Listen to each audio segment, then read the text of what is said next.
Bienvenue à tous pour cette formation sur les collectivités et les enjeux éducatifs. Il y a plusieurs semaines, presque un mois déjà, Pierre Huguet, qui est adjoint aux questions éducatives à Marseille, nous a fait une présentation qui était destinée notamment aux élus. Et puis là, on a souhaité élargir à tous les militants sur ces questions parce qu'on sait bien que dans nos territoires et dans nos villes, ces questions-là se posent avec acuité. On a voulu donc donner la parole à deux de nos élus.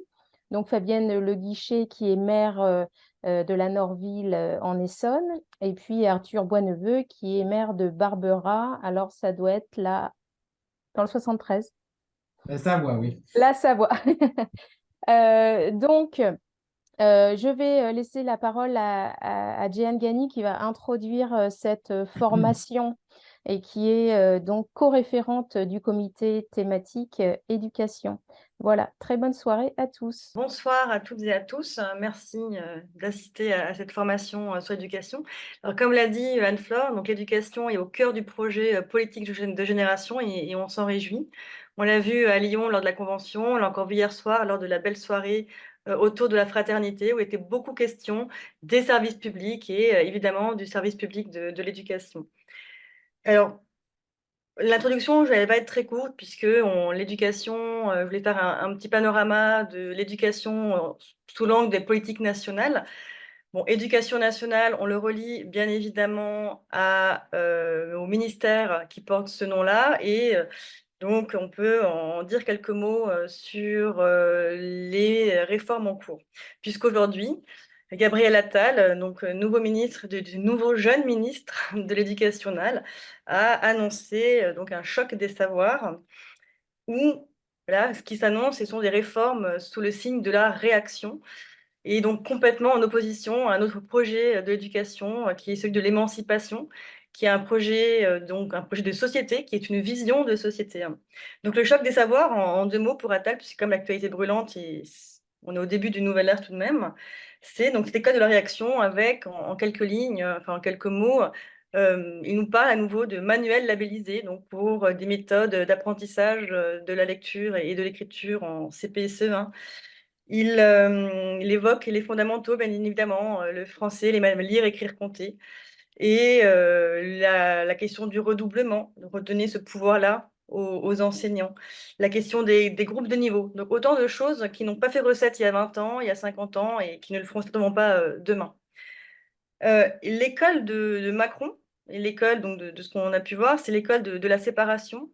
C'est l'école de la sélection, on le voit avec Parcoursup, par exemple. Alors qu'on sait qu'en France, l'école se distingue par son aspect le plus inégalitaire. On est un des pays européens, on va parler de PISA, je pense, ces prochains temps, mais on est un des pays européens qui se distingue enfin, par le poids des origines sociales sur les trajectoires scolaires. Et ça, il n'en est absolument pas question dans le choc des savoirs de Gabriel Attal. Les inégalités au berceau sont criantes en France. Et c'est un système que des sociologues qualifient de système héritocratique. Donc c'est Pascali qui emploie ce terme-là. Et ça, on peut le vérifier au regard du lycée professionnel, puisque c'est aussi une réforme que, que, que Macron a entreprise. Le lycée professionnel révèle bien l'aspect inégalitaire de sa vision de l'éducation et sa vision de la société, bien évidemment, bien derrière, puisqu'il concerne un tiers des lycéens et pour trois quarts d'entre eux issus des familles d'enfants d'ouvriers et d'inactifs, donc les familles les plus fragiles. Et sa réforme, donc ces professionnels, ce qu'elle leur propose, c'est que ces élèves soient finalement au service des entreprises et une main-d'œuvre à bas coût, en réduisant notamment des savoirs généraux. Je crois que là, il revient à peine dessus, mais ça reste très vague dans les annonces de la journée. Donc voilà, ça participe tout ça à une vision inégalitaire, à une école inégalitaire, à une éducation inégalitaire, à moins d'écoles finalement pour les plus fragiles d'entre nous. Donc une absence de solidarité frappante, euh, ce que finalement ce qu'a dit l'ancien numéro 2 du ministère Payon et donc DGESCO dans le jargon éducation nationale, Jean-Paul Delahaye, ce qu'il formule ainsi par ce terme, cette expression de l'école n'est pas faite pour les pauvres. Effectivement, on pourrait dire que l'éducation, enfin ou l'école en tout cas, l'école publique, l'école n'est pas faite pour les pauvres, pour le gouvernement actuel. Donc nous, évidemment, à Génération, nous portons une autre vision de l'éducation, de l'école, et pas celle donc, de Macron qui fait rimer éducation avec privatisation, hein. On se rappelle des rapports McKinsey qui nous ont coûté très cher, avec les suppressions de postes, hein, 7 900 postes sous les mandats précédents de postes d'enseignants. Aujourd'hui, il parle de dédoubler, de regrouper, alors qu'il y a une crise de la profession actuellement, d'attractivité et du recrutement avec cette campagne de job dating. Donc on a toute une source de problèmes que ce choc des savoirs ne résoudra pas. Si ce n'est répondre finalement à une pression de l'opinion publique, mais on pourra en reparler. Donc la vision de Macron, ce projet n'est pas un projet éducatif, hein, et ça encore, on peut le voir à travers les 2 réformes entreprises sous le mandat. Donc celle du lycée professionnel que j'ai très rapidement esquissée, et qui est sous la double tutelle, hein, donc éducation nationale et ministère du travail. Donc on l'a vu, les lycéens de la voie professionnelle sont les lycéens issus des familles les plus fragiles et donc sous tutelle du ministère du Travail. Donc le projet est dit en fait, voilà, c'est au service des entreprises. La deuxième réforme, symptomatique et révélatrice, de Macron, ce qui concerne l'éducation, c'est la réforme du SNU. Donc là encore, sous la tutelle, enfin double tutelle, éducation nationale et de l'armée. Donc encore une fois, on voit, voilà, ce n'est pas un projet éducatif. Voilà, c'est la marotte de l'uniforme et de la Marseillaise sous le drapeau. Voilà, donc pas un projet d'émancipation et de solidarité et de fraternité, pour reprendre ce beau mot de la soirée d'hier soir qu'a organisée Génération. Donc voilà, si on parle d'éducation sous l'égide d'éducation nationale, on a ce bilan, ce triste bilan aujourd'hui d'une éducation nationale démantelée, d'une dégradation des services publics. Ben, les enjeux éducatifs dépassent l'école, et nécessitent finalement une coéducation, en tout cas et donc des alliances éducatives. Et donc c'est ça l'objet de la soirée, c'était justement de ne pas parler trop, même si je n'ai pas pu m'en empêcher, d'éducation nationale et de politique nationale, mais voilà, de parler des autres acteurs éducatifs et les collectifs. Donc les familles en sont évidemment, les associations, l'éducation populaire. On peut penser là et évoquer la proposition de loi qu'a portée Benjamin Lucas à l'Assemblée, hein, au niveau national. Et éducation, j'ai aussi envie d'évoquer les médias et là aussi de saluer le travail de Sophie Taillé-Polian aussi à l'Assemblée sur le travail contre Bolloré. Donc alliance éducative, et donc là, on vient au cœur de notre sujet de la soirée, donc le rôle et les actions des collectivités. Et on a la chance à Génération d'avoir des maires très engagés sur la question. Et donc Arthur pourra nous parler de son action, et également Fabienne, qu'on remercie de se rendre disponible pour nous éclairer et nous parler de leur travail. Dans un premier temps, Fabienne va nous présenter les actions et les leviers des collectivités. Dans un deuxième temps, Arthur nous parlera des investissements et des fonctionnements des collectivités pour qu'on ait voilà, cette entrée un petit peu, enfin, je dirais technique, mais ou en tout cas formation, c'est de leur action, de leur rôle. Et on pourra déjà répondre à des premières salves de questions, si vous avez des questions à ce qui a été dit. On laissera un temps de parole et d'échange à ce moment-là, avant d'entamer un deuxième temps où Fabienne et Arthur pourront présenter plus en détail leurs actions et illustrer leur politique peut-être de manière plus concrète. Et donc on va laisser la parole donc je remercie Fabienne donc pour la présentation à venir. Merci à vous. Donc, effectivement, on va essayer de vous présenter le rôle des collectivités locales sur cette question de l'éducation et surtout de la lutte contre les inégalités à cet égard. Et donc, petit rappel très rapide, nous, les collectivités locales, les communes, on a en charge essentiellement les écoles maternelles et élémentaires. Et donc, on y assure notamment tout ce qui se passe avant l'école, tout ce qui se passe le midi, tout ce qui se passe après l'école. Donc, le temps de la restauration scolaire, c'est un vrai levier si on veut s'en saisir. Mais on a aussi, avec tout ce qui tourne autour du temps scolaire, un levier qui s'appelle le PEDT, le projet éducatif de territoire. Alors, juste pour ceux qui ne connaissent pas, et si Arthur peut m'aider en partageant 2-3 diapos, parce que j'ai une connexion Internet très... Voilà, c'est ça. Alors, pas la première, ça, c'est pas intéressant, mais j'ai pas eu le temps de faire le tri. Voilà. Donc, merci Arthur. C'est bon, elle est stable. Donc, le projet éducatif de territoire, c'est quelque chose qui parle de coéducation. Donc, ça fait à peu près 40 ans que les politiques publiques s'intéressent au temps éducatif de l'enfant sur les territoires et essayent de regarder ça en globalité. Et donc, en 2021, il y a eu une réforme de l'organisation territoriale de l'État. Et donc, cette continuité éducative, ils ont voulu l'affirmer en fusionnant les services départementaux en charge de la jeunesse, de l'engagement, des sports, avec les directions départementales des services de l'éducation nationale.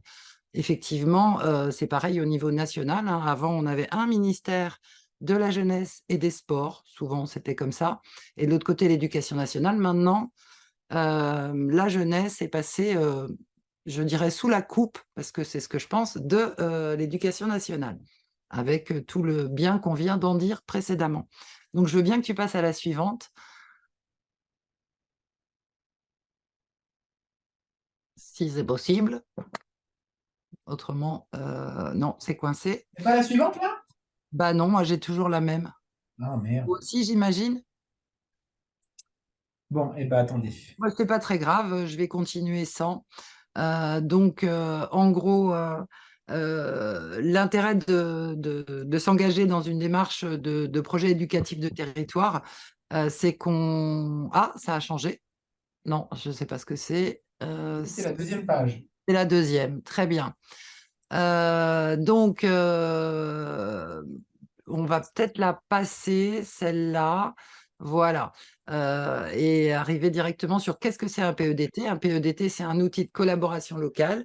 Ça permet de rassembler à l'initiative de la collectivité, donc là, c'est bien à notre initiative, l'ensemble des acteurs qui interviennent dans le domaine de l'éducation. Donc, ce sont évidemment les enseignants, mais aussi les parents d'élèves, les associations sportives, culturelles, tous ceux qui peuvent intervenir et donc prendre part à la coéducation des enfants. Le but, c'est de mobiliser toutes ces ressources qu'on peut avoir sur un territoire, de façon à garantir une continuité éducative entre ce qui se passe à l'école, le projet d'école, tout ce qui se passe en classe, et puis les activités qui sont proposées en dehors du temps scolaire.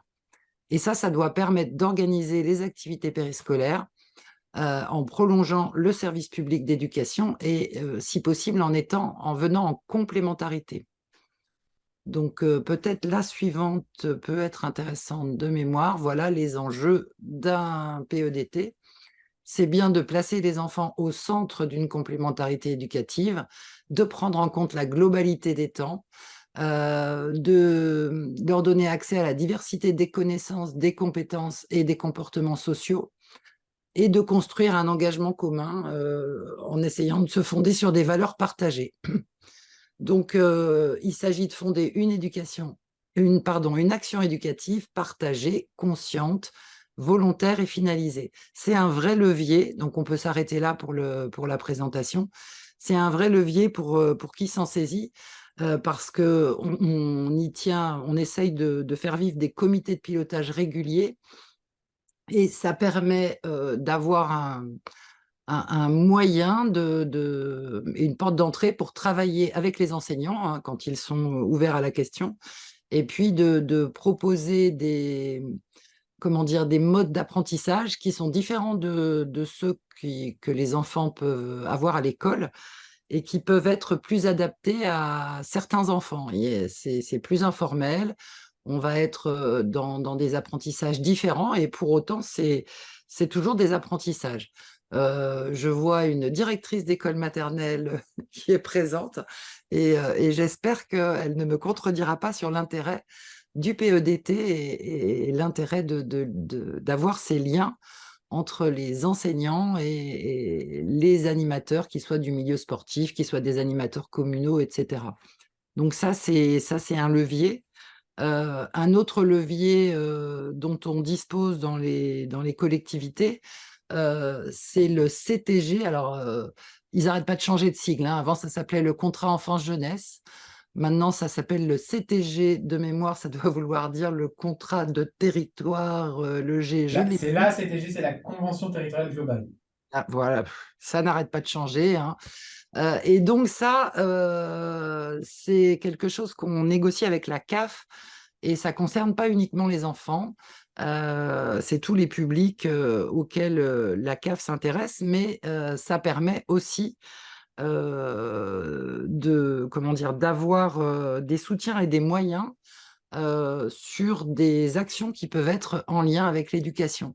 Dans ma commune, par exemple, on s'est appuyé là-dessus pour avoir les moyens d'embaucher une auxiliaire de vie périscolaire, qui est l'équivalent de ce qu'on peut trouver au niveau scolaire et qui permet d'accueillir au mieux les enfants à besoins particuliers et de faire le lien avec leur famille. Voilà, bah, je vais peut-être m'arrêter là parce que c'est les deux gros dispositifs sur lesquels on peut s'appuyer et qui permettent, quand on se donne la peine donc de rentrer dans les cadres. Ah non, il faut quand même que je vous parle d'un autre truc. Donc, quand on se donne la peine de rentrer dans les cadres, d'arriver à dégager des moyens et d'avoir donc de faciliter un peu le travail. Et la dernière chose dont je voulais vous parler, c'est dans le cadre du CNR.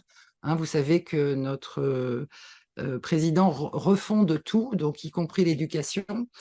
Donc, il y a eu un tas de réunions autour de ce sujet et ça a abouti à un espèce de projet qui s'appelle l'école Faisons-la ensemble.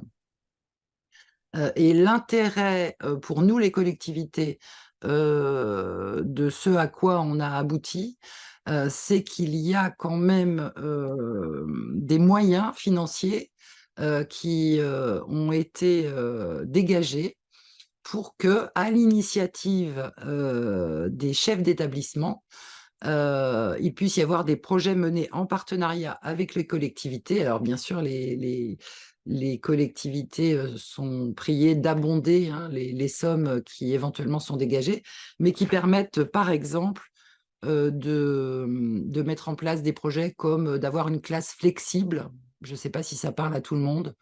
Les classes qui permettent aux enfants d'être en apprentissage, par exemple sur un vélo bureau ou avec un bureau où ils peuvent être debout, ce genre de choses. Et le seul problème, c'est que ça ne fonctionne que si les chefs d'établissement de nos communes sont prêts à s'engager. Merci Fabienne. On va écouter Arthur sur sa partie et puis une fois qu'on aura eu cette deuxième partie de la présentation, on prendra une série de questions pour vous deux. Bonsoir à toutes et à tous et merci pour la proposition de travailler sur ce sujet et d'essayer de former les camarades. Alors moi, je suis plutôt sur le volet fonctionnement et investissement. Je ne sais pas si vous voyez correctement la diapositive.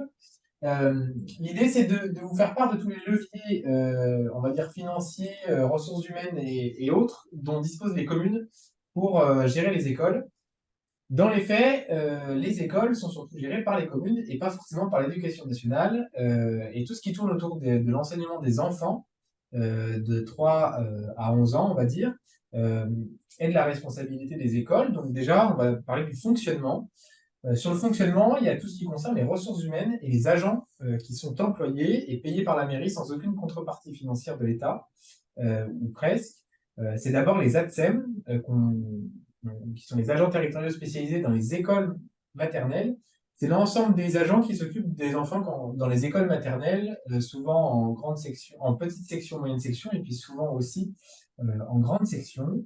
Et puis on a aussi tout le personnel périscolaire qui s'occupe des enfants le matin avant que l'école prenne, entre midi et 2, et puis le soir dès que l'école est terminée. On a évidemment sur le temps scolaire, dont je vous en parlais, tout ce temps que l'on peut qualifier de garderie ou d'études. Et Fabienne en a déjà parlé juste avant sur la question du PEDT, qui permet d'aller au-delà juste d'une simple garderie et d'avoir les moyens humains et financiers qui permettent justement de faire en sorte que on ne propose pas que des ateliers où on fait des coloriages et où on fait faire les devoirs aux enfants, mais où on va au-delà de ça, où il peut y avoir des participations de musiciens, d'artistes ou autres qui peuvent venir sur les temps périscolaires. Et puis, au-delà du temps périscolaire, avec la cantine, dont je ne parle pas parce que Fabienne en parlera juste derrière, euh, euh, la commune, via les choix qui sont faits en conseil municipal et puis en municipalité, elle a tout un impact aussi sur le temps scolaire. Et quand on parle du temps scolaire, c'est tout simplement les cahiers, les crayons, le papier, la mise à disposition des photocopieurs qui est payé par les écoles, par la mairie, pardon, pour les écoles, quand il y a des sorties culturelles, quand il y a des sorties à la piscine, quand il y a des sorties à la patinoire, quand les enfants vont au ciné. Vous avez la coopérative scolaire que les parents financent, mais en fait, la grande partie de ce qui est dépensé dans les écoles, c'est la mairie qui paye. Moi, je sais que on paye intégralement les déplacements à la piscine, qu'on a débloqué des budgets pour que les enfants puissent avoir des prestations artistiques dans les écoles, ce qui fait que bon, certaines communes se battent pour savoir qui donne le plus par tête d'enfant, mais dans l'ensemble, quand on dépasse les 80-100 euros par enfant, c'est qu'on fait déjà pas mal d'efforts pour la jeunesse. Euh, et puis au-delà de ces questions de photocopieuses et de papier, il y a toute la question des fluides avec l'énergie et le gaz. Et alors avec Fabien, on a les mêmes problématiques. Et comme beaucoup de maires en ce moment, les communes ne sont pas protégées par le bouclier tarifaire, en tout cas celles qui dépassent 2000 habitants. Et donc, du coup, on se prend de plein fouet les augmentations de gaz et d'électricité. Et souvent, nos bâtiments sont chauffés au gaz.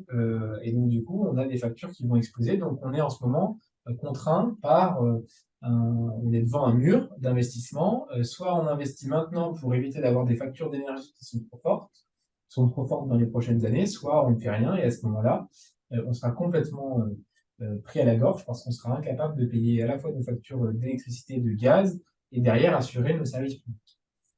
Donc tout ça, c'est payé par la commune.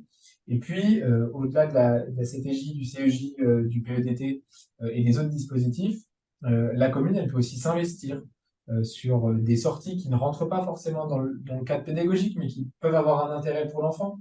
Et là, je vous prendrai quelques petits exemples que l'on a mis en place au niveau de la commune de Barbera. Euh, on a fait le choix d'organiser des Olympiades il y a quelques mois où l'ensemble des enfants des écoles ont participé à des activités physiques sur notre plaine de jeu avec plein d'associations sportives du territoire qui sont venues et qui ont permis aux enfants d'apprendre certains sports. On fait le choix aussi d'emmener les enfants aux Jeux paralympiques en leur finançant le transport intégralement et les places. Et donc ça aussi, c'est un choix de la municipalité qu'elle fait voilà, pour déplacer les enfants.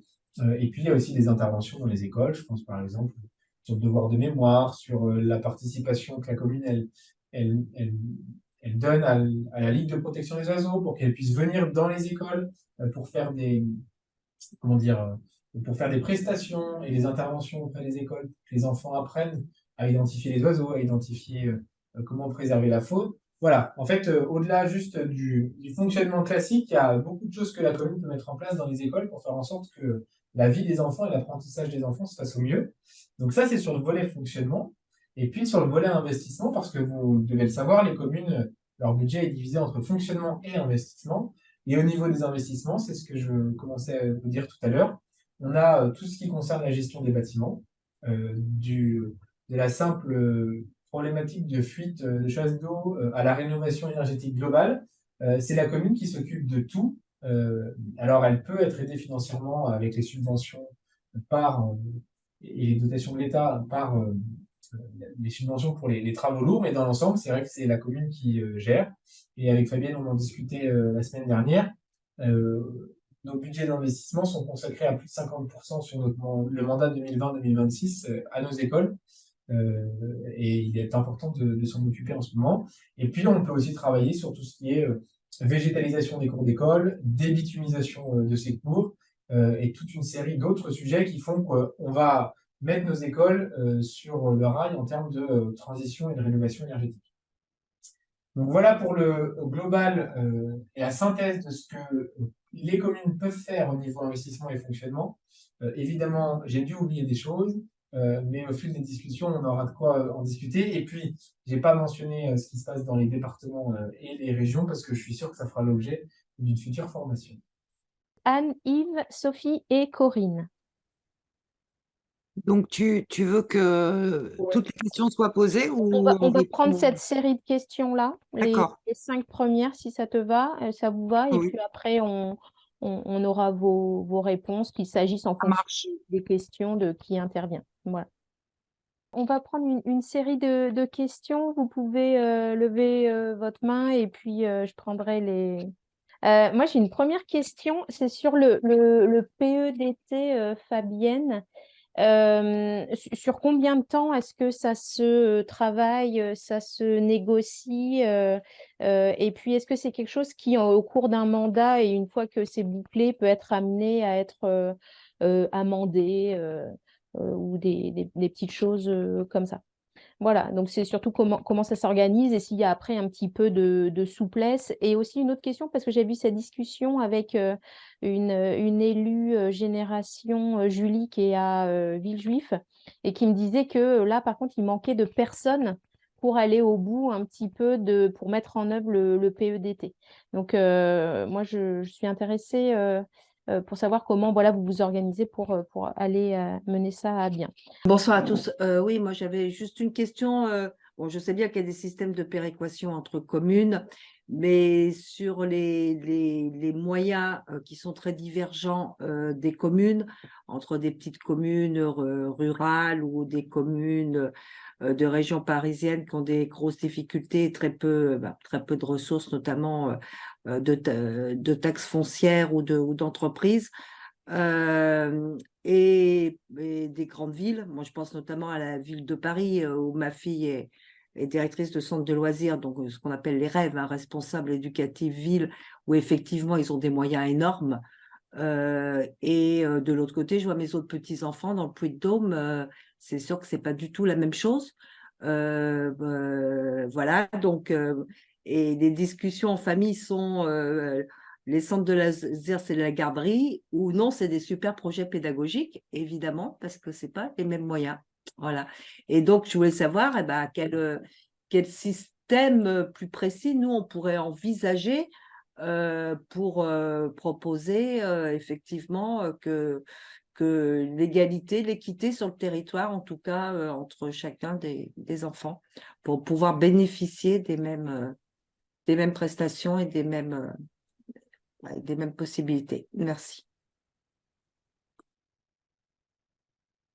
Yves?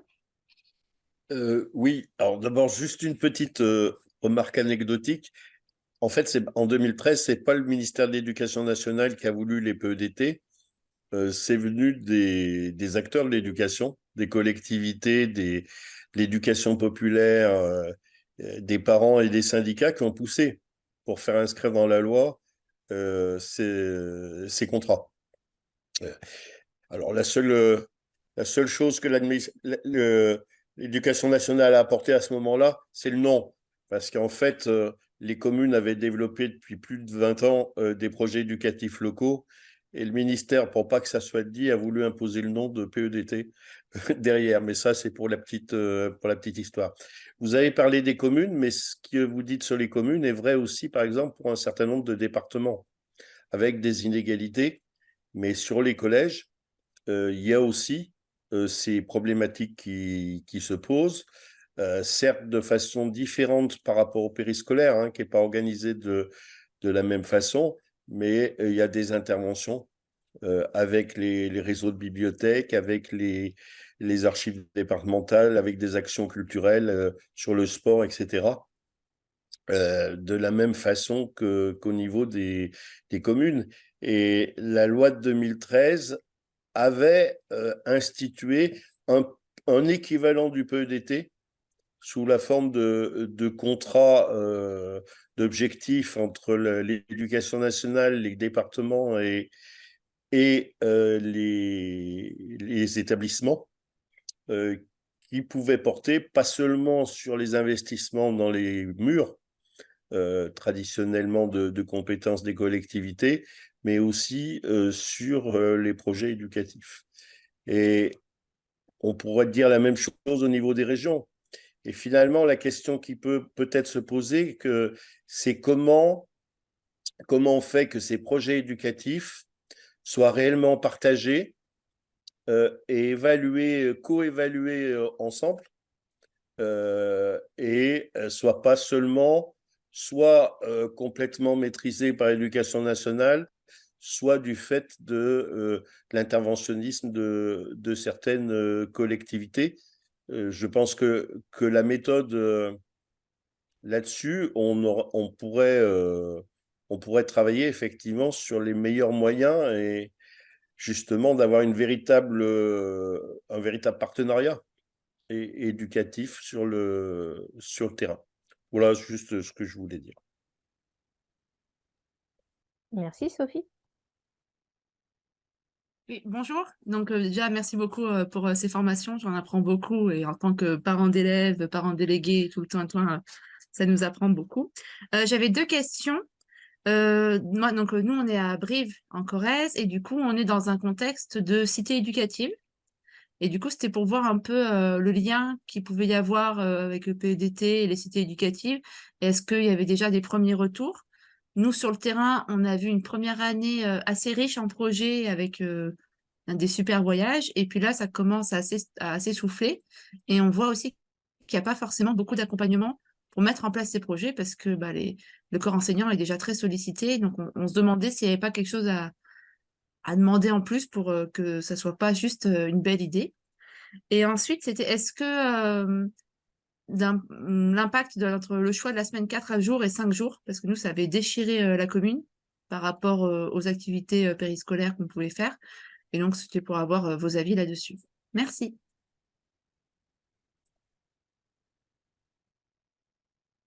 Et Corinne. Voilà. Alors moi, je reviendrai, mais Anne a déjà abordé le sujet que je voulais aborder, c'est-à-dire les difficultés que peuvent rencontrer les communes pour apporter aux élèves une offre d'activité qui peut être différente. Et j'aimerais que vous nous parliez un peu des communautés de communes et la possibilité entre communes de mettre en place des dispositifs qui puissent permettre des actions culturelles, sportives dans le cadre d'un PEDT, mais plus élargi aux communautés de communes. Est-ce que c'est possible? Est-ce que ça se fait? Moi, je vois sur mon territoire des communes qui se regroupent pour offrir aux écoles des moments d'activité avec des comédiens, des artistes. Ça fonctionne très, très bien. Et j'aimerais savoir si cela se fait sur d'autres territoires, parce que je ne vois qu'évidemment mon petit territoire, mais je rejoins Anne, il y a une très, très grande différence d'offres des communes en fonction des possibilités.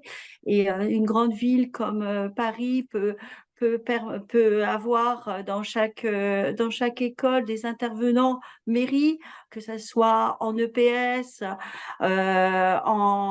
pour les BCD, pour des professeurs de musique. Et en fin de compte, l'école n'est plus du tout la même en fonction des territoires, parce que vous avez à Paris des intervenants sur énormément de projets culturels ou sportifs, et puis des communes qui ne peuvent pas avoir les moyens de s'offrir des intervenants extérieurs, des intervenants municipaux sur les écoles. Et donc, j'aimerais savoir s'il est possible d'envisager un partenariat entre communes pour se prêter des intervenants BCD, EPS, artistiques, etc. Voilà. Merci. Merci beaucoup, c'est à vous pour les réponses. Du coup, peut-être je commence, puisque la première, c'était sur le PEDT que tu avais posé, Anne-Flore. Bah, c'est pluriannuel. On s'engage pour une durée de 3-4 ans. Le nôtre, c'est 2022-2025, là, qui est en route. Et comment est-ce qu'on gère ça au quotidien? Déjà, pour ce qui me concerne, j'ai la chance d'avoir une responsable de service enfance-jeunesse qui est une professionnelle remarquable et pleine de ressources et avec un vrai sens du service public. Donc ça, j'ai beaucoup de chance. Je pense que il faut vraiment reconnaître qu'on a tout le mérite de nos agents communaux. Et puis, il y a donc ce copil qu'on essaye de réunir régulièrement. Et nous, pour animer aussi ce PEDT, on a notre petit journal du PEDT qui est une parution trimestrielle. Ah ben voilà, merci Arthur, mais je n'avais pas prévu, tu vois, que vous alliez poser la question. Mais ça, c'est le journal de rentrée et où, du coup, on fait un état de tout ce qui s'est passé. Donc là, on mentionne, par exemple, l'initiative du Conseil municipal des enfants qui a organisé la Nuit des étoiles. Voilà, ça, c'était super. Une opération qu'on reconduit tous les ans de ramassage des déchets dans la commune, voilà, avec les enfants, les parents et notre service jeunesse. Le fait qu'on a passé notre cantine en self, ça c'était une super sortie intergénérationnelle, donc avec les aînés, où ils sont allés visiter une exploitation qui fait de l'insertion par l'horticulture, etc. Et donc ils ont composé des bouquets de fleurs, ils ont aidé à planter des trucs. Voilà, enfin bref, c'était très très sympa. Et du coup, on essaye de faire vivre notre PEDT aussi comme ça, pour garder le lien. Quand on garde le lien, les gens ont envie de s'impliquer. Voilà. Ça, c'était pour le PEDT. Est-ce que je laisse... alors, la question suivante, c'était sur les différences de ressources. Je veux bien laisser Arthur, puisqu'il est très versé sur les ressources, en parler. Juste un truc, je ne suis pas d'accord. Je pense que ce que Anne avait l'air de dire, c'est que ces petits-enfants du Puy-de-Dôme estimaient que leur centre de loisirs, c'était plutôt de la garderie parce qu'ils étaient dans une petite commune.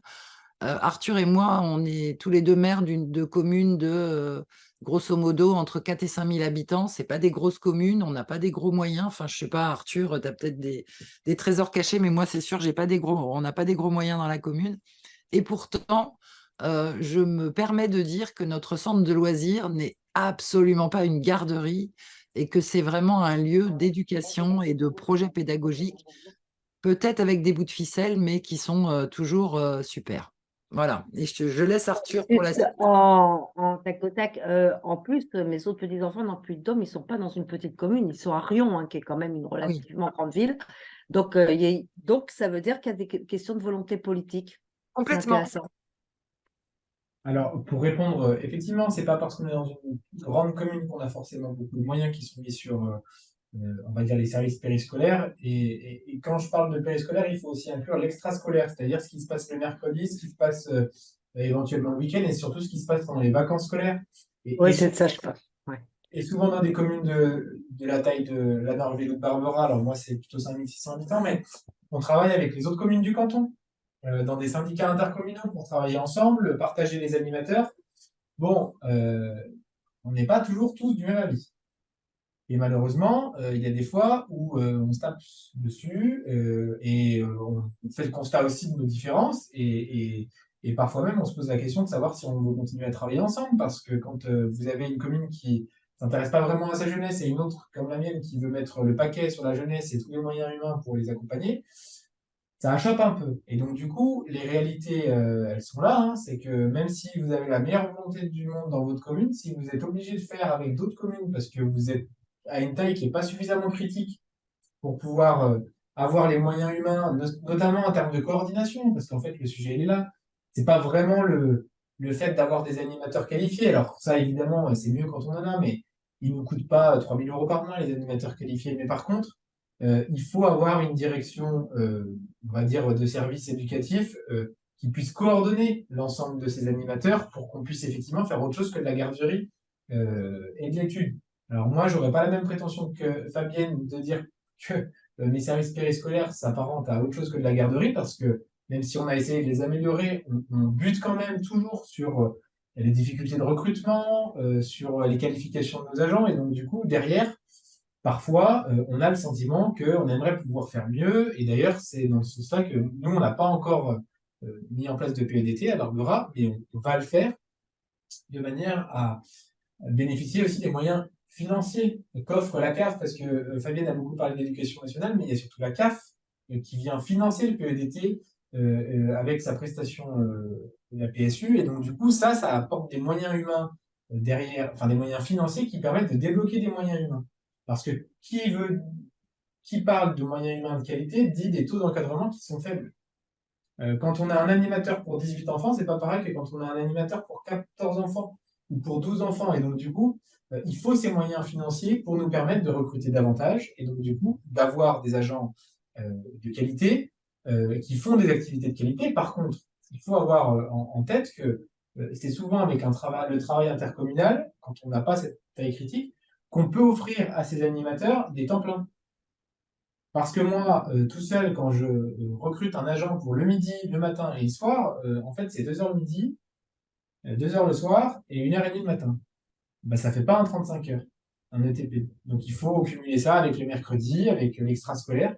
Et donc, du coup, c'est tout un jeu d'acteurs qui, souvent, n'est pas que entre communes. Hein. On passe par des centres de loisirs, on passe par des centres sociaux qui font office de centres de loisirs. Et donc, du coup, tout ça, est beaucoup plus compliqué que sur le papier, où on pourrait se dire que si toutes les communes avaient les mêmes moyens et avaient des fléchages de l'État qui nous disaient vous devez dépenser 150 € par an par enfant et mettre tant d'animateurs à tel endroit, peut-être que ça irait mieux, mais c'est pas la réalité des choses. Et effectivement, les ressources des communes sont vraiment toutes différentes. Et donc, en fait, il y a de telles disparités. Alors, ça permet de répondre aussi aux questions que vous pouviez poser. Il y a telle disparité financière entre les communes que pour arriver à un équilibre et une égalité entre toutes les communes de France, on n'y arrivera jamais. À moins de réformer la fiscalité locale et de faire en sorte que la péréquation, elle existe parfaitement. Mais ce n'est pas le cas actuellement. Fabienne, tu veux abonder? Oui, alors c'est vrai que peut-être que dans ma commune, j'ai la chance d'avoir vraiment une professionnelle de qualité, très très engagée, très, comment dire, très volontaire. Et parce qu'autrement, c'est un peu l'œuf et la poule. Hein. Si tu n'as pas de PEDT, tu n'as pas d'argent, mais si tu n'as pas de professionnel pour arriver à monter le PEDT, voilà. Donc, moi, j'ai cette chance-là. Et je persiste et je signe sur la question de la qualité de notre service périscolaire, mais parce qu'aussi c'est un vrai choix et qu'on y met beaucoup de moyens. On met des moyens là-dessus qu'on ne met sans doute pas ailleurs. Voilà, alors pour le coup, c'est un vrai choix politique. Et d'avoir une professionnelle du coup qualifiée et que je ne paye pas avec des clopinettes parce que ça me semble normal. Donc voilà ça pour le périscolaire. Effectivement, Je regarde les autres questions, j'essaye de voir par rapport à la question de Corinne. C'est vrai que alors, pour le coup, nous, on s'associe avec 2 autres communes pour arriver à proposer aux scolaires, mais pas seulement, hein, des actions culturelles avec des compagnies qu'on a en résidence, etc. Donc oui, ça, on fait un travail intercommunal. Et peut-être j'en profite, ou je ne sais pas si j'en parle plus tard de la restauration scolaire, mais pour le coup, nous, on est en entente intercommunale pour la restauration scolaire. Et on a dû batailler beaucoup d'ailleurs avec la préfecture pour arriver à imposer cette forme de coopération qui vient enlever un marché aux grosses sociétés de restauration collective. Voilà. Et donc, on a quand même réussi, ce dont on n'est pas peu fier, mais je ne sais pas si je développerai peut-être ça plus tard. Qu'est-ce qu'il y avait comme autre question? Les questions de Sophie. Alors, cité éducative, c'est quelque chose qu'on n'a pas à la Norville, qu'il y a sur le territoire de l'Agglo, mais c'est un dispositif que je connais pas bien. Et juste, je te laisserai donner ton point de vue après, Arthur, mais 4 ou 5 jours, c'est vrai que chez nous aussi, ça a été un gros débat. Et dans la mesure où on propose des choses de qualité avec des tarifs accessibles le plus possible à tous, moi je trouve que 4 jours, c'est bien parce que ça nous permet de proposer des activités éducatives d'un autre genre et qui du coup peuvent peuvent permettre à des enfants qui ne sont pas scolaires, entre guillemets, de faire aussi des apprentissages d'une autre manière. Voilà, je te laisse continuer. Alors, cité éducative, j'ai quand même le sentiment que c'est plutôt concentré soit sur les grandes villes, soit sur les villes qui ont des quartiers politiques de la ville. Ah, Et donc, du coup, Barbara n'est pas concernée, mais je sais que Chambéry, juste à côté, l'est. Sur les 4 jours et 4 jours et demi, moi, j'ai été élu en 2020, donc je n'ai pas connu, en tant que maire, les 4 jours et demi, et j'ai pas d'enfant vu mon âge, qui était à l'école à cette époque, et donc du coup, je ne peux pas vous dire si c'était mieux avant ou après. J'ai quand même le sentiment que les journées des enfants sont quand même assez longues quand on est à 4 jours, ce qui est le cas à Barbera, comme 90% des communes, hein, voire 95%. Et que les 4 jours et demi permettaient quand même de terminer un peu plus tôt le soir et d'éviter que le temps du soir.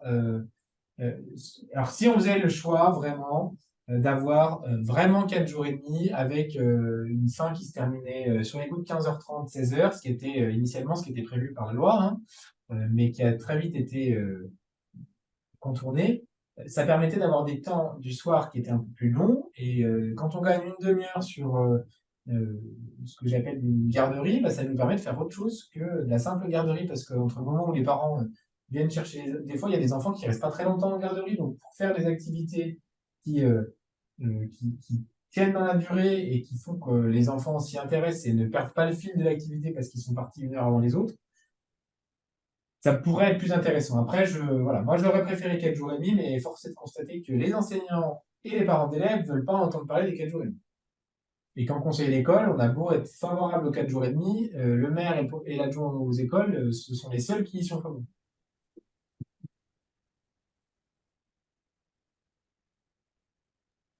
Voilà pour ma position. Pardon. Est-ce qu'on a fait le tour des questions? Je vois 2 mains qui se lèvent avant de passer à la suite.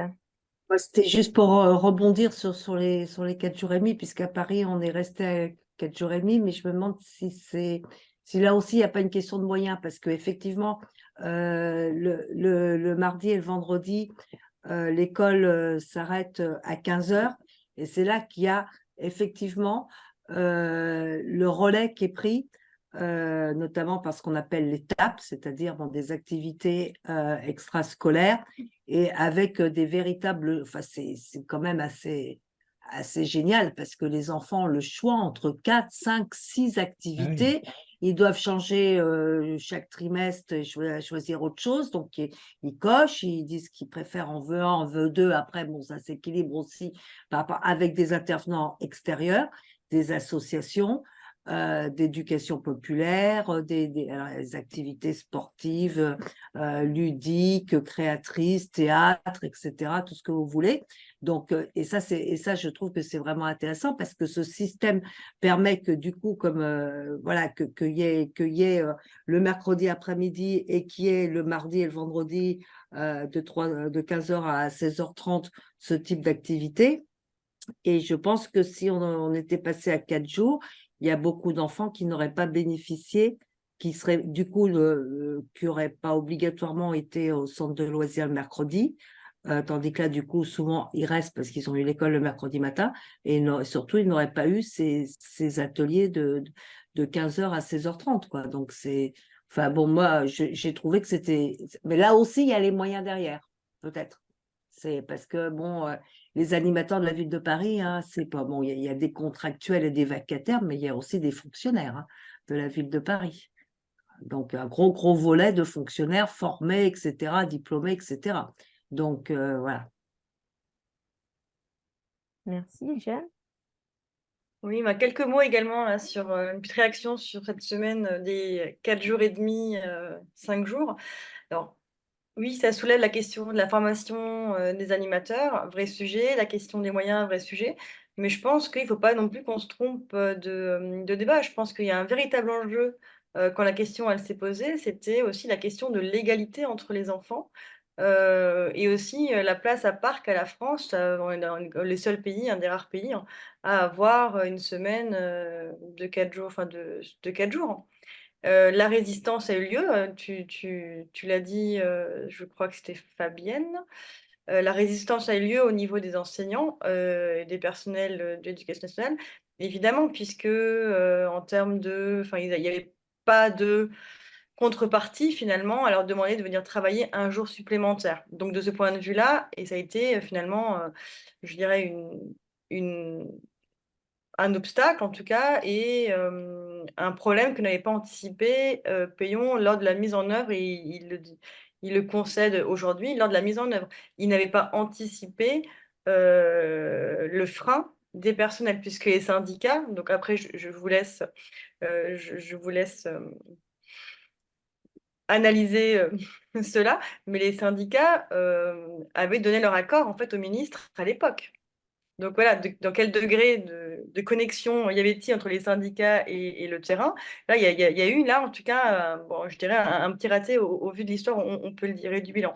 Donc, il y a eu après une reculade. Après, moi, je pense que l'esprit d'égalité qui a régi à ce choix politique est moi, je pense, était un progrès, en tout cas pour les enfants, si on parle de l'école des pauvres, en fait, et des plus pauvres. Puisque les résistances, oui, c'est les personnes, on comprend bien dans un moment où d'inflation, voilà, de stagnation des salaires, de niveau de vie, les salaires les plus bas au niveau européen pour les personnels. Donc, on comprend bien toutes les réticences, tout le problème que ça génère. Mais les résistances des familles, c'est les familles privilégiées. Je tiens tout de même quand même à le préciser, les enfants qui ont poney le mercredi. Hein. Donc là aussi, c'est à quelle école on pense, en fait, quand on pense là, 4 jours, 5 jours. Je pense qu'on doit se poser la question aujourd'hui. Et effectivement, sur les cités éducatives, alors tu l'as dit, ça concerne ouais, les quartiers politiques de la ville. Et là aussi, je pense que c'est intéressant à analyser, puisque politique de la ville, eh ben, c'est déshabille encore un peu. Il y a beaucoup de moyens, donc ça a été dit, mais ça déshabille aussi encore un petit peu, je dirais, l'éducation nationale. Parce que de facto, les enseignants ont du mal à s'y insérer, puisque un peu lessivés, enfin, on va passer le chapitre, le mal-être enseignant. Donc, il n'y a pas des temps dédiés à ça, hein, de concertation dans les temps de service. Donc, effectivement, ça se fait sans les enseignants, donc avec plein d'autres acteurs très importants, mais effectivement, sans l'école, finalement. Enfin, ou très peu avec l'école, ça dépend ou à peu près les éducatives. Mais oui, c'est la politique de la ville et pas éducation nationale. Mais donc, effectivement. Donc, Pierre Huguet de Marseille nous en aurait parlé, mais effectivement, ce sera l'occasion d'une autre ville. Et on va pouvoir peut-être passer donc là aux exemples concrets des politiques publiques que vous menez. Et j'aime bien insister ce mot public, après ce qu'on a pu entendre au niveau national de privatisation galopante. Notamment, là, on n'a pas parlé de 2019 et de l'école, de la loi Blanquer, qui a rendu obligatoire l'école à 3 ans, alors que ça concernait déjà plus de 90% des écoliers, hein, puisque les écoliers à 96% allaient à l'école. Donc, ça n'a uniquement bénéficié à l'école privée voilà, qui est désormais financée grâce à cette loi. Donc, politique publique, donc Fabienne et Arthur, voilà, au niveau local, qu'est-ce que vous pouvez mettre en œuvre voilà, pour une politique de lutte contre les inégalités et peut-être même voilà, pour pallier et des manques de l'État ou d'autres choses. Voilà, merci. Fabienne, vas-y. Mets le micro par contre. Pas mieux, voilà. Du coup, je ne vais pas prendre trop d'exemples, mais je vais juste revenir sur notre entente pour la restauration scolaire, notre entente intercommunale, parce que pour le coup, c'est un vrai choix. Nous, on est en banlieue parisienne. Ça veut dire qu'on a, je dirais, largement plus de 90% d'enfants qui déjeunent au restaurant scolaire parce que les parents travaillent loin. Et du coup, bah, c'est important que ce repas du midi soit de qualité, alors aussi bien au niveau de l'encadrement que, évidemment, ce qu'on met dans les assiettes. Et donc, on est en entente intercommunale avec... et maintenant, au début, on était 3, 4, on va être 5. On s'est lancé à 3 avec une grosse commune qui a eu l'opportunité de changer sa cuisine centrale pour un lieu beaucoup plus spacieux. Et du coup, ça nous permet d'offrir des repas avec des produits le plus locaux possible et bio. Et en plus, on a une exploitation agrobiologique dans le cadre de notre agglo. Et donc, les produits viennent aussi en partie de là.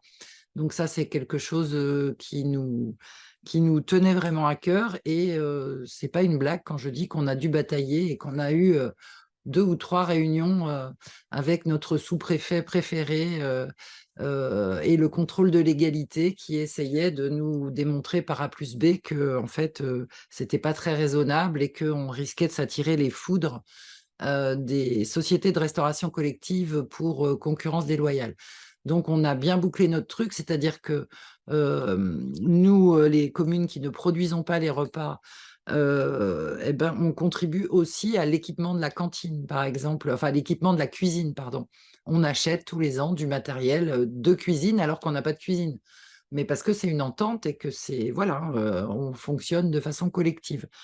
Pour vous donner aussi, pour compléter le tableau sur la question des inégalités, nous, on paye, alors là, je parle juste du prix du repas, donc des denrées, enfin, le repas tel qu'il nous est livré par la cuisine centrale. Pour les maternelles, on paye 3,62 € le repas et on paye 3,84 € pour les élémentaires. Et on a des 10 tranches de quotient avec les 3 premières tranches qui sont aujourd'hui à 1 € parce qu'il y a le repas à 1 €, mais de toute façon qui était pas très loin de 1 €. Et puis ça monte progressivement. Mais il faut rajouter évidemment à ça le coût pour la collectivité du personnel qui va préparer, enfin réchauffer, servir les repas, les animateurs, les fluides, l'entretien du bâtiment, etc. Ça, Arthur vous en a parlé. Donc, évidemment, c'est aussi un choix politique, c'est-à-dire que les repas, les familles sont loin, loin, loin, loin de payer ce que ça coûte réellement. Et ça, je ne suis pas sûre. Quand il y a des nouveaux parents d'élèves et qu'on essaye de leur expliquer ça, ils sont toujours très, très surpris, en fait. Mais voilà, c'est la réalité et c'est un choix politique. Nous, on a décidé que les enfants allaient manger bien. Et les parents d'élèves, d'ailleurs, ont testé et ont validé. Hein, on les a invités à venir manger la même chose que les enfants. Et ça a un coût et effectivement, c'est un choix. Je te laisse parler Oui, de... pour compléter, je pense qu'on fait à peu près les mêmes choses avec Fabienne sur beaucoup de sujets et pareil sur la cantine. Alors nous, on n'est pas en entente interdépartementale, même si on aimerait pouvoir le faire, le mettre en place d'ici quelques années. Par contre, on a changé de prestataire et on est sur un prestataire qui est local, bio. On est 3 fois supérieur aux obligations d'Egalim. Et nous, par contre, le repas, il nous coûte 4,60 €. Et effectivement, quand on est arrivé en responsabilité, moi j'ai dit que je voulais qu'on revoie les tarifs périscolaires parce qu'ils étaient absolument inégalitaires. On avait des effets de seuil qui faisaient que dès que vous dépassiez 1200 de QF, tout le monde payait à peu près la même chose. Sauf que 1200 de QF, entre 1200 et 2300 ou 2500, je peux vous garantir que les situations familiales des familles sont vraiment diamétralement opposées. Et donc, on est passé de 6 tranches à 9 tranches quand à la rentrée où on a changé de prestataire, ce qui a permis de faire comprendre aussi aux parents et d'être très, on va dire, très pédagogue dans le pourquoi de l'augmentation. Et c'est vrai qu'on a revu les tranches où on était sur un écart de 1 à 5 et on est passé sur un écart quasiment de 1 à 8. Donc les tranches les plus basses sont non pas à 1 € mais à 1,90 € et les tranches les plus hautes sont presque à 10 €. Ce qui fait que voilà, on a cette progressivité et je dirais que c'est le premier outil et levier qu'on a pour lutter contre les inégalités. C'est celui-là, c'est les tarifs de QF à la cantine parce que c'est ce qui coûte le plus cher aux familles.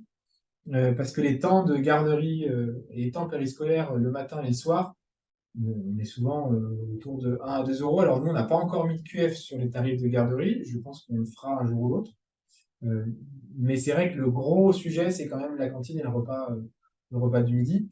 Et pour vous donner un ordre d'idée, nous, le repas, il ne coûte pas que les 4,60 € qu'on paye au prestataire, mais en fait, il nous coûte entre 13 et 15 €. C'est compliqué de faire du contrôle de gestion très précis là-dessus, mais avec les fluides, avec les personnels, je peux vous garantir que il n'y a aucune famille qui n'a pas de participation financière de la commune à son tarif de cantine, y compris pour les QF les plus élevés.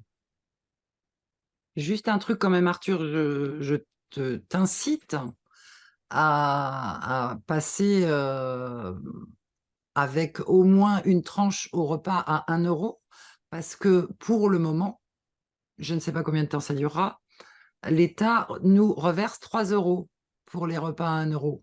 D'accord. Bon, bah, je vais le prendre en compte. Voilà.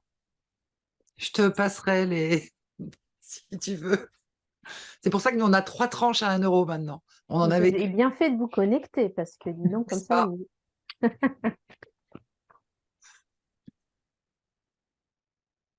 Et après, sur les autres sujets, je sais qu'il y a un dispositif qui est financé par l'Éducation nationale pour offrir un petit déjeuner aux familles qui sont dans le besoin. Alors, je vous avoue qu'il ne nous sollicite pas trop, en fait, l'État pour qu'on le mette en place. Donc, nous, malheureusement, on l'a pas encore mis en place. Je ne sais pas si Fabienne l'a fait, mais il y a très peu de communes dans l'agglo qui l'ont mis en place. Non, non, non, on l'a pas fait. Après, surtout dans des communes de taille modeste, on ne peut pas répondre à tous les besoins. Donc, il faut choisir ses combats.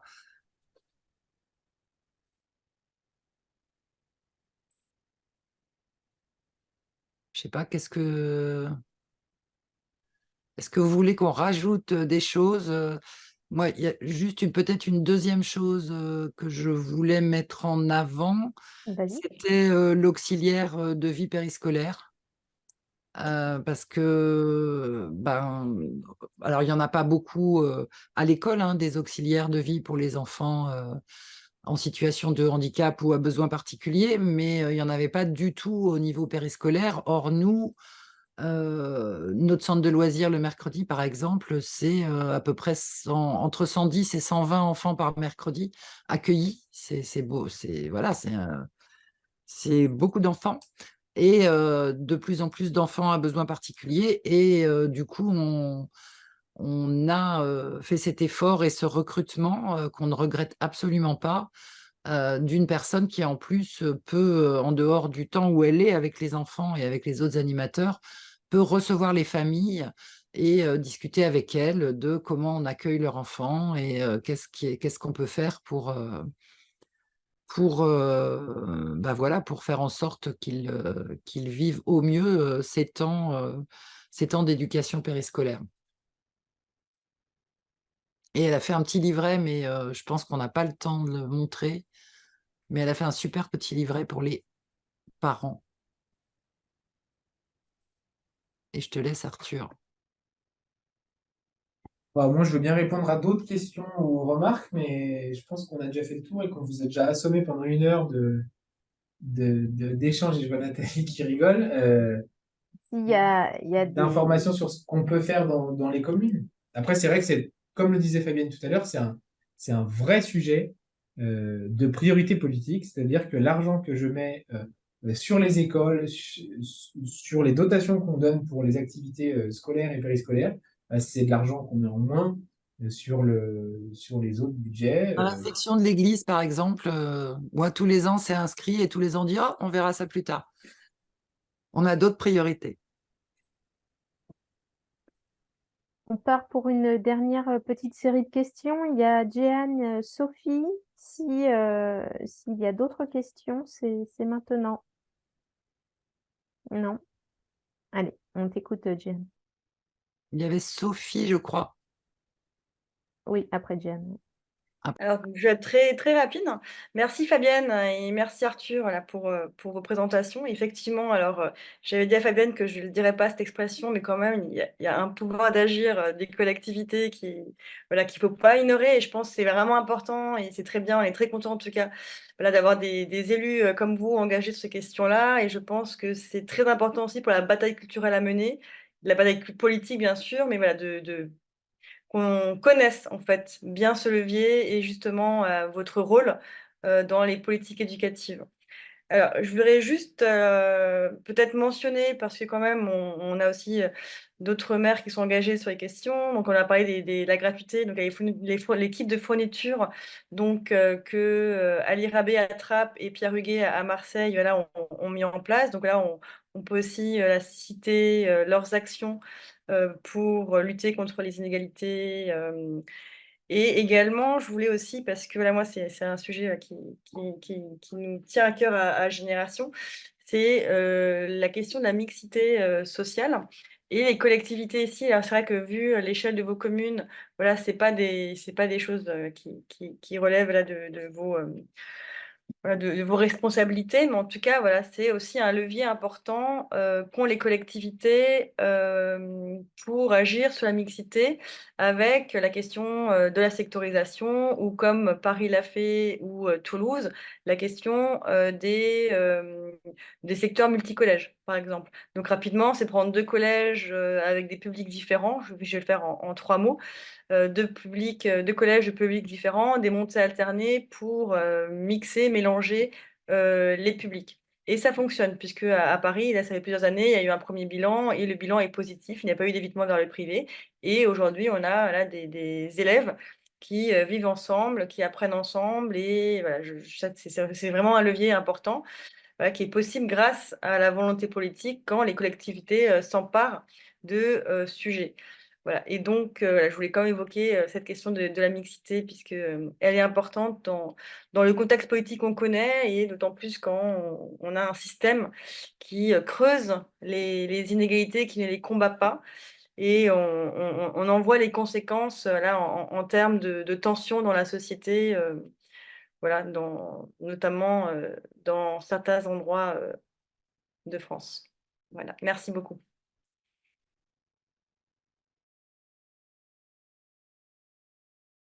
Sophie? Oui, donc merci. Nous, on s'est beaucoup posé la question du pouvoir des collectivités sur quand il y a des sorties scolaires, notamment tout ce qui est frais de bus. Donc, il y a peut-être certaines collectivités qui sont déjà passées au bus gratuit sous conditions. Moi, ça me révolte quand je vois que l'école paye le bus pour aller au théâtre de la ville, etc. Et que ça serait une grosse source d'économie. Donc, on essaye de faire passer ça. Mais pour l'instant, c'est compliqué. Et après, il y avait aussi les horaires des garderies. Parce que quand on est selon le public que l'on a, on a des personnes qui peuvent avoir besoin de travailler très tôt ou de rentrer un peu tard, avec des horaires subis. Et donc, c'est vrai que pour avoir connu plusieurs types de garderies, la garderie qui commence tôt et qui termine tard, même si c'est pas forcément le mieux pour les enfants, c'est un soulagement pour certains parents. Donc, peut-être que nous, on peut essayer de promouvoir ce genre de choses. Et après, on a eu un nouveau, avec le fait que ça soit obligatoire à partir de 3 ans, on a eu un nouveau souci qui arrive, un souci, mais quelque chose d'autre à gérer, c'était le changement des enfants, parce qu'il y avait des enfants qui sont arrivés qui n'étaient pas continents. Et du coup, à l'école, il n'y avait pas spécialement le matériel adapté pour que les ATSEM et toutes les personnes qui travaillent avec les enfants puissent le faire dans des bonnes conditions sans se casser le dos, et pour que l'enfant il soit pas exposé non plus au regard de tout le monde s'il a encore des couches. Donc il y avait l'obligation à 3 ans, nous, ça a amené ce nouveau problème qui n'a pas encore été géré localement. Merci.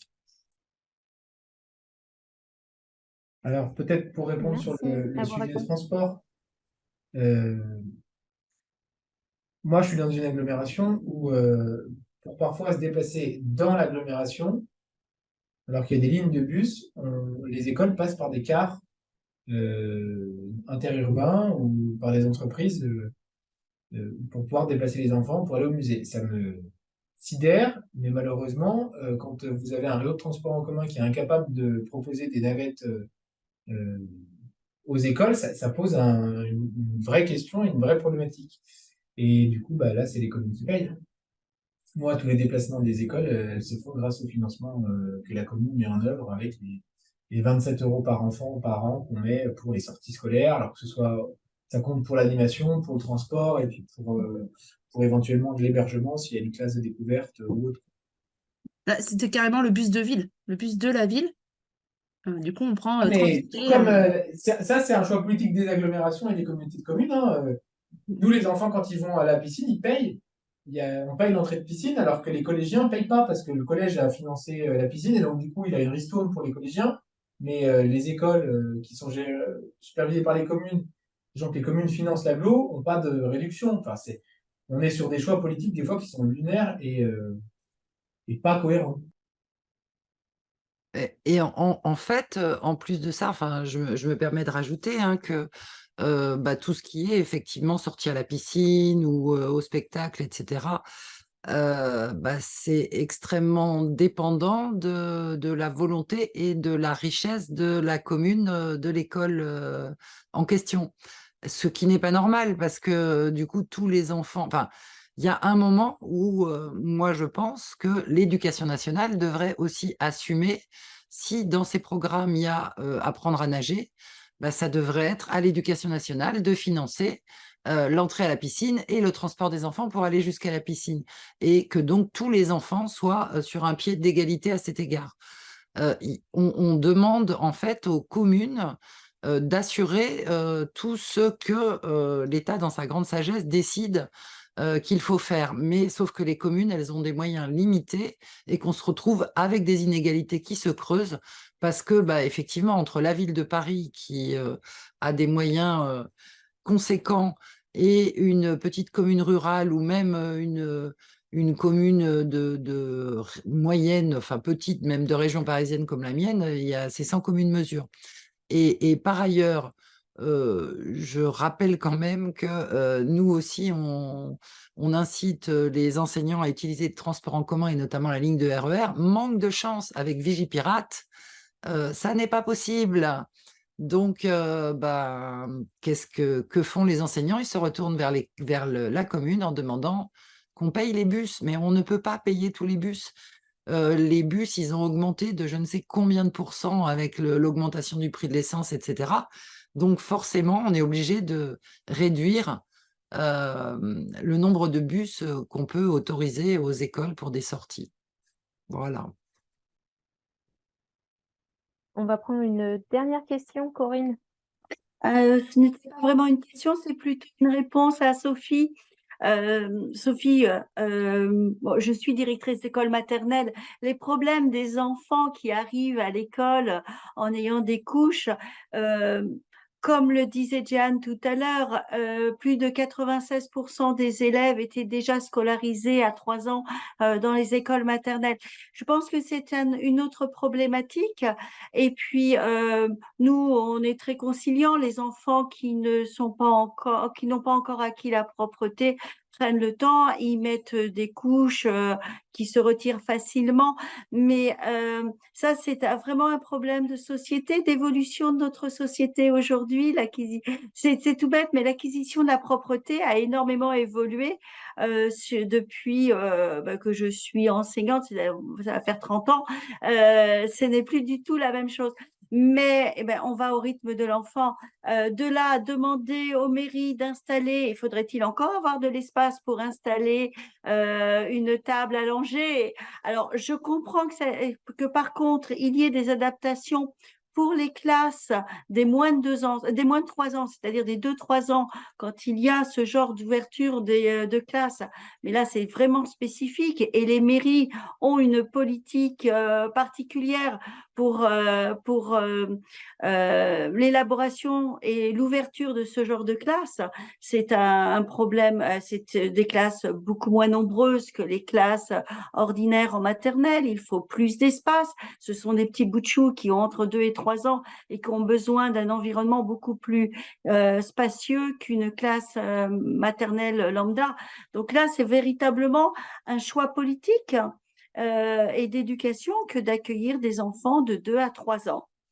Ça se fait sur certaines communes. Il faut véritablement avoir les moyens parce que ce sont des toutes petites classes, petit effectif. Quand je dis petite classe, petit effectif avec un espace plus grand que les classes maternelles ordinaires.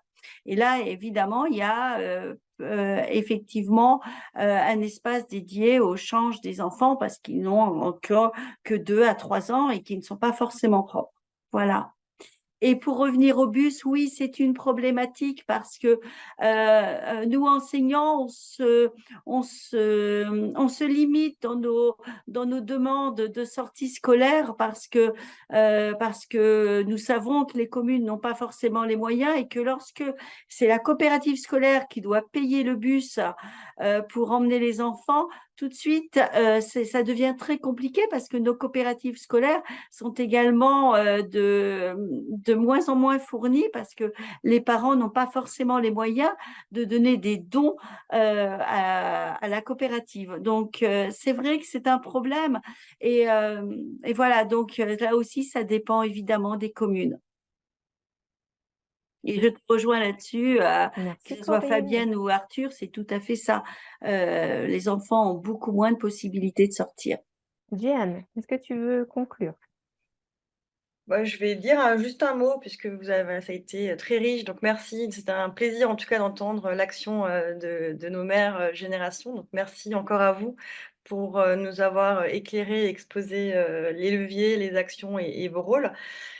Je dirais peut-être juste pour finir que l'éducation, voilà, c'est notre affaire à tous et que finalement, évidemment, il y a ce combat politique qui est mené par nos élus, mais que nous, toutes et tous, en tant que militants, citoyens, citoyennes, parents, professionnels ou pas de l'éducation, c'est aussi un combat qu'on a à mener culturellement pour changer de paradigme, passer, quitter la compétition, la concurrence et toute cette culture-là et voilà, promouvoir l'action de l'émancipation, de la fraternité comme on a pu le faire hier. Puisque vraiment, c'est une vision de société qu'il y a derrière tout ça. Donc, on a parlé beaucoup de l'école, mais c'est pas que à l'école que tout ça se joue. Et c'est une vraie société, un visage de la société là qu'on prépare et celui des inégalités qui se creusent, voilà, n'est que source de tension. Donc faisons rimer éducation, génération et émancipation. Merci, merci Jeanne, merci Arthur et Fabienne. On arrive donc à la fin de cette formation. On vous remercie beaucoup. On vous souhaite une très très bonne soirée et puis on vous dit à bientôt. Merci à tous. Merci à tous. Merci, au revoir. beaucoup.